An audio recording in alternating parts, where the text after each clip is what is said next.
राधे राधे दोस्तों, जय गौ माता की। आज है 17 अक्टूबर 2023, शारदीय नवरात्रे का तीसरा दिन। नवरात्रे में माँ के 9 रूपों की आराधना होती है। आइए जानते हैं माँ दुर्गा के स्वरूप की तीसरी शक्ति का नाम। माँ की तीसरी शक्ति का नाम है देवी चंद्रघंटा। नवरात्रि में तीसरे दिन इस देवी की पूजा आराधना की जाती है। देवी का यह स्वरूप परम शांतिदायक और कल्याणकारी है। इसलिए कहा जाता है कि हमें निरंतर उनके पवित्र विग्रह को ध्यान में रखकर साधना करनी चाहिए। उनका ध्यान हमारे इहलोक और परलोक दोनों के लिए कल्याणकारी और सद्गति देने वाला है। इस देवी के मस्तक पर घंटे के आकार का आधा चंद्र है, इसलिए इस देवी को चंद्रघंटा कहा गया है। जय माँ देवी चंद्रघंटा की।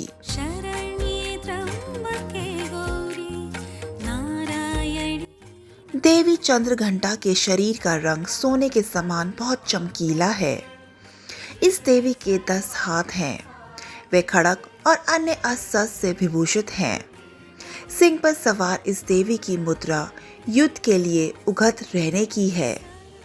इसके घंटे सी भयानक ध्वनि से अत्याचारी दानव, दैत्य और राक्षस कांपते रहते हैं। नवरात्रि में तीसरे दिन इस देवी की पूजा का महत्व है। इस देवी की कृपा से साधक को अलौकिक वस्तुओं के दर्शन होते हैं।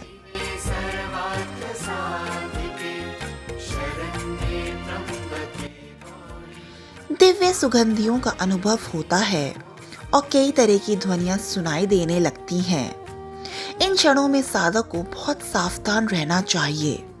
इस देवी की आराधना से साधक में वीरता और निर्भयता के साथ ही सौम्यता और विनम्रता का विकास होता है।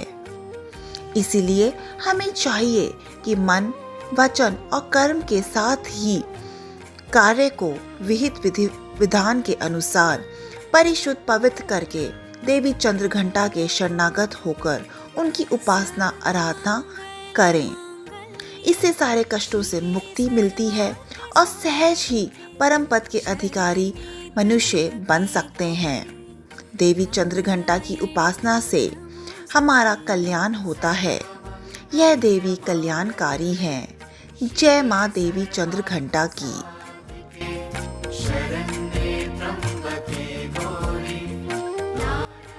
हिंदू शास्त्र के अनुसार जब देवताओं और असुरों के बीच लंबे समय तक युद्ध चल रहा था, तब असुरों का स्वामी महिषासुर ने देवताओं पर विजय प्राप्त कर इंद्र का सिंहासन छीन लिया और खुद स्वर्ग का स्वामी बन बैठा। इसे देखकर सभी देवतागण काफी दुखी हुए।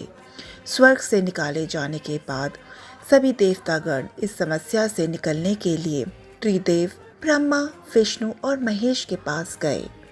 वहां जाकर सभी देवताओं ने असुरों के किए गए अत्याचार और इंद्र, चंद्रमा, सूर्य, वायु और अन्य देवताओं के सभी छीने गए अधिकार के बारे में भगवान को बताया। देवताओं ने भगवान को बताया कि महिषासुर के अत्याचार के कारण स्वर्गलोक तथा पृथ्वी पर अब विचरण करना असंभव हो गया है। तब यह सुनकर ब्रह्मा, विष्णु और भगवान शिव शंकर अत्यंत क्रोधित हो गए। उसी समय तीनों भगवान के मुख से एक ऊर्जा उत्पन्न हुई। देवतागणों के शरीर से निकली हुई ऊर्जा भी उस ऊर्जा से जाकर मिल गई। यह ऊर्जा 10 दिशाओं में व्याप्त होने लगी। तभी वहां एक कन्या उत्पन्न हुई। तब शंकर भगवान ने देवी को अपना त्रिशूल भेंट किया। भगवान विष्णु ने भी उनको चक्र प्रदान किया।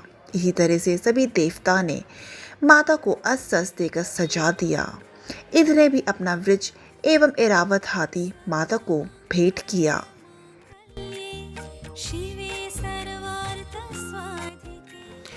सूर्य ने अपना तेज, तलवार और सवारी शेर प्रदान किया। तब देवी सभी शस्त्रों को लेकर महिषासुर से युद्ध करने के लिए युद्ध भूमि में आ गईं। उनका यह विशाल स्वरूप देखकर महिषासुर भय से कांप उठा। तब महिषासुर ने अपनी सेना को मां चंद्रघंटा पर हमला करने को कहा। तब देवी ने अपने अस्त्र से असुरी सेना को पल भर में नष्ट कर दिया। इस तरह से मां चंद्रघंटा ने असुरों का वध करके देवताओं को अभयदान देते हुए अंतर्धान हो गई।